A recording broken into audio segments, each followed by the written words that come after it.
Okay, buckle up folks, cause I got some hilarious stories to tell you. Let's start with my first day of first grade. Picture this, a chubby little me, excited to be going to school for the first time, and ready to make some friends. And oh boy did I make friends. We were all a bunch of little rascals, and we loved playing games. One of our favorites was called The Seas Warrior. I mean, seriously, what kind of name is that for a game? But hey, we were just kids, we didn't care. So there I was, frozen like a statue, trying to depict a sea figure, while the leader tried to guess what I was. And let me tell you, I was not good at it. But that's not even the best part. Okay, shut up. One day we decided to play catch up. Now, this game was intense.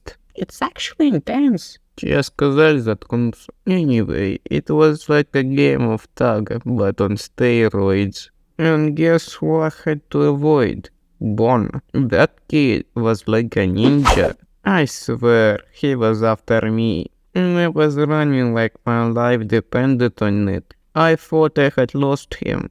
But then, I remembered that we weren't allowed to leave the school. So guess what I did? I ran towards the exit, and it was a dead end. Bon was already behind me, and we looked at each other, dead in the eyes. And then Bon fell. I mean, who does that? He fell on purpose, just to trick me. And before I knew it, he was back on his feet.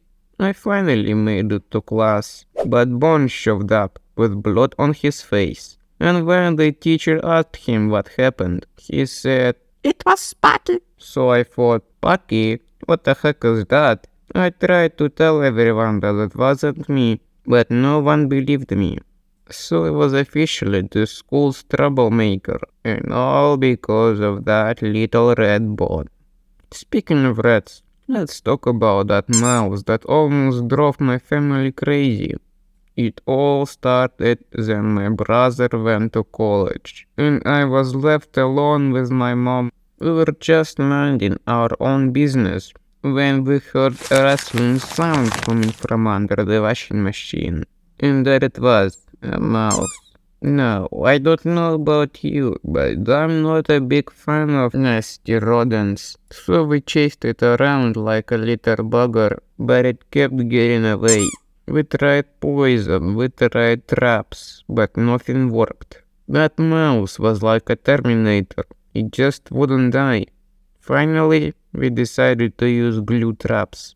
And let me tell you, those things are no joke. The next morning, we woke up to the sound of squeaking, and there it was, a bunch of mice stuck to a cardboard trap. And what did my mom do? She killed them with her shoes. I mean, talk about a hardcore exterminator. Are you ready for a spine-chilling story? Let's talk about how centipedes, these creepy crumbles, are enough to give anyone a fright. Have you ever seen one up close? With their long, spindly legs and light, fast movements? They're like something out of Nightmare. I mean, who needs a pet when you have those things crawling around your house, right? We were seeing those weekly, but hey, at least they keep you on your toes, right? And lastly, let's talk about my epic fall from the monkey bars. I was just minding my own business, trying to show off my skills, and I remember it was a sunny day. And when I tried to switch hand, I fell flat on my butt, and let me tell you, it was not a graceful fall. It felt like my whole spine had been crushed. And the pain, oh the pain, it was like nothing I have ever experienced before. At least I didn't break anything. I mean, who needs a functioning spine anyway? And that, my friends, is just a taste of hilarity that is my life. If you want to hear more stories like this, don't forget to subscribe. Trust me, you won't regret it.